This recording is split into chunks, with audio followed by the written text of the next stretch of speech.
দীপা ঠাকুরমশাইয়ের সাহায্য চায় এবং ঠাকুরমশাই তার সাহায্য করতে রাজি হন। কুমার মা কালীর গলায় মালা পরানোর সময় মালা খুলে পড়ে যায়। কুমার দীপাকে বলে যে সে পুজোর জন্য অনেক টাকা খরচ করেছে, কিন্তু দীপা জবাব দেয় যে ভক্তির জন্য টাকা বা অহংকারের প্রয়োজন নেই। কুমার দাবি করে যে সে সবাইকে মারতে পারে এবং দীপাও তার সাথে জিততে পারবে না। এরপর দীপা এবং সূর্য কুমারকে মারতে থাকে। জয় কুমারকে হাসপাতালে নিয়ে যায় এবং সিসিটিভি ফুটেজ দেখায় যেখানে কুমার সূর্যকে ফাঁসানোর চেষ্টা করে। লোকেরা কুমারকে তার হাতে ছেড়ে দিতে চায় এবং তাকে মারধর করে, মুখে কালিও মাখিয়ে দেয়।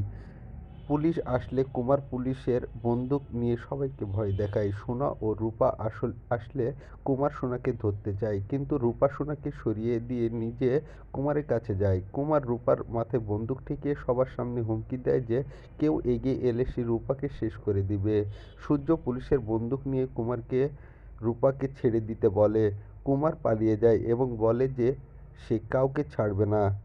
আজকের গল্পে অহংকার, ভক্তি, প্রতিশোধ এবং পরিবারের প্রতি ভালোবাসার বিষয়গুলো ফুটিয়ে উঠেছে।